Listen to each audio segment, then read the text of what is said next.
गाइसहरु अनि म चाहिँ यो आज पहिलो दिन अनि पहिलो दिनमा उता दुबईबाट अनि यात्रा सुरु भएर अनि अहिले चाहिँ म सार्साको यो मजाज वाटर फट भन्ने ठाउँमा छु अनि तपाईहरुले देख्न सक्नुहुन्छ अलराइट। सो म चाहिँ यो चाहिँ मेरो पहिलो दिनको अनि पहिलो भिजिटिङ प्लेस हो यो चाहिँ। अनि यहाँबाट आजबाट मेरो यात्रा सुरु हुँदै अनि युए को माथि एउटा माउन्टेन चढेर अनि म सातवटै युए को सातवटै चाहिँ स्टेट अथवा प्रदेश भनौँ न अनि त्यो चाहिँ घुमेर बिना पैसामा म घुम्ने मेरो टार्गेट च्यालेन्ज दिएर म स्टार्ट भएर आएको छु। अनि यो चाहिँ सार्चामा पर्ने रहेछ मजाज वाटर फन भन्ने ठाउँ। अनि यो फन चाहिँ यो चाहिँ यहाँ घुम्नलाई चाहिँ पैसा लाग्दैन, चार्ज लाग्दैन है, फ्री छ अनि घुम्न सक्नुहुन्छ अलराइट। अहिले चाहिँ यो रमतम चलेर खाली छ, खासै मान्छे नआउँदो रहेछ अलराइट। सो हेर्न सक्नुहुन्छ है त।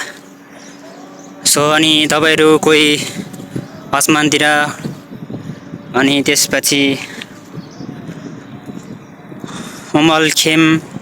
उमल ओएमतिर अनि त्यसपछि रसल खेमतिर कोही हुनुहुन्छ भने म त्यताबाट हुँदै अनि फुजेरा हुँदै अबुधाबी हुँदै फेरि दुबई फर्किने मेरो प्लान छ। अनि त्यो भएको हुनाले तपाईहरु त्यतातिर हुनुहुन्छ भने ओके सम्पर्क गर्नु होला है त। हामी भेट्ने छौं, सकेसम्म भेट्ने कोसिस गर्ने छौं।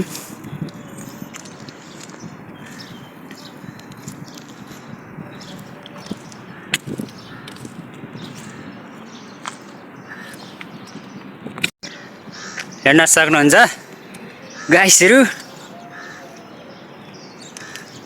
टार्गेट के हो भने मेरो धेरै कुराहरु सिक्नु छ युए मा। अनि त्यही भएर म 10 दिनको लागि मैले च्यालेन्ज लिएको छु। मसँग पैसा छैन हैन, तर मैले यो च्यालेन्ज लिँदै छु। कहाँ गएर के खाने कहाँ बस्ने मलाई कुनै निजी थाहा छैन हैन। त्यो कुरा म तपाईहरुलाई देखाउँदै जाने छु अनि के हुन्छ हेर्दै जानु होला है त। सबै कुरा म देखाउँदै जाने छु अनि सबैजनाले जोइन हुनु होला। अनि फेसबुकतिर, टिकटकतिर, युट्युबतिर यसो जोइन हुनु होला है त। सबै मेरो सोशल मिडिया चाहिँ एउटै नाममा छ अनि तपाईहरु चाहिँ कनेक्ट हुन सक्नुहुन्छ अलराइट। सो यही हो दाजुभाइहरु, यो घर चाहिँ दामी छ। यो के छ होला यसमा चिटिक्क बनाएर राखे रहेछ सर्लक्क हैन। सानो सानो घर सबै तालचा लागेको रहेछ। यो खास मेरो विचारमा खानेकुराहरु होला। हो यहाँ लेख्न सक्नुहुन्छ अल मजाज वाटर फन भन्ने लेखेको छ हैन।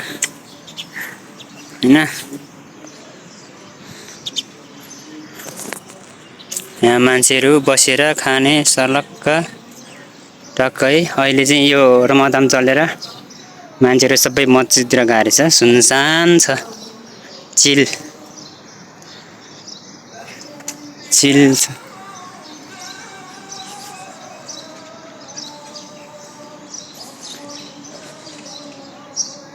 अरु ठाउँमा चाहिँ धेरै पैसाहरु ट्याक्स के रे हैन, त्यो इन्ट्री फी तिर्नुपर्छ। अनि यहाँ चाहिँ तिर्नु पर्दैन, फ्रीमै मजाले घुमेर जान सकिन्छ हामीले हैन।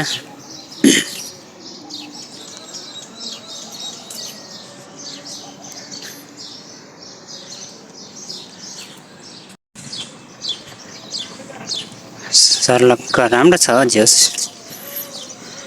यो पानी। यो नाइटमा चाहिँ खतरा देख्यो होला। अब म डेमा नाइटमा चाहिँ यो जुन सेतो छ नि, यो सेतो चाहिँ सबै लाइट बल्छ होला खतरा कलरिङमा। अनि यो चाहिँ के हो? पानी हो, यहीँ होला। यहाँ राति बत्ती पाल्छ, खतरा गर्छ ऊ। अब दिउँसो भएर यो अलि राम्रो। दिउँसो त यहाँ मान्छे अहिले कोही चाहिँ छैन, अनि त्यही भएर त्यस्तो गाह्रो भएको हो। नत्र भने खतै राम्रो देख्छ यो।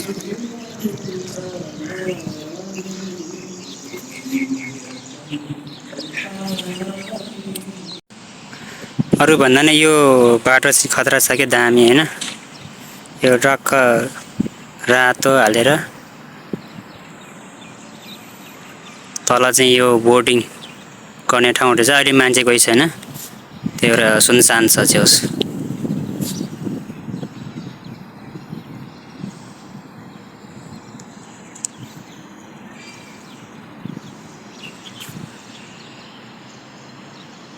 हो त्यो बल जस्तो छ। यहाँ चाहिँ जस स्पेसली बच्चाहरू खेल्ने ठाउँ दामी रहेछ कि। यसरी यो बाटो चाहिँ खतरा बनाएको रहेछ कि झेउस होइन। ए वासरुम आएको पसिना र पसिना के बित्ति पसिना आएको। ल त्यहाँ हेर्नुहोस् अनुहार। यहाँ चाहिँ पानी चाहिँ खतरा सेन्सर, यो माथि गर्दा छुँदो रहेछ होइन, नआउँदो रहेछ पानी। अनि तल गर्दा यहाँ सेन्सर यहाँ रहेछ कि होइन। अनि यहाँ छुँदाखेरि आउने रहेछ, नत्र पनि पानी आउँदैन।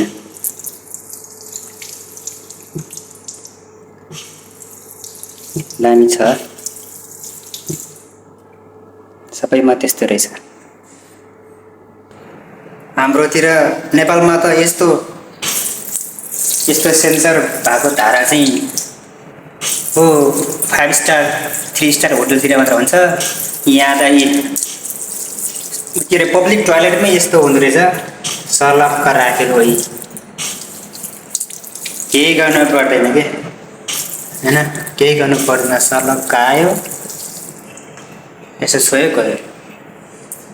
अर्काको देश त विकास त गरेकै हो होइन, यस्तै हो हामी। दामी छ, दामी छ।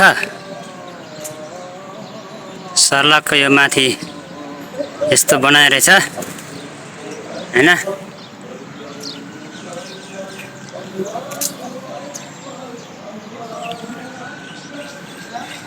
अरू भन्दा नि राति चाहिँ मजा देख्ला जस्तो छ क्या, टक्क लाइट हुन्छ झिलिमिली होइन।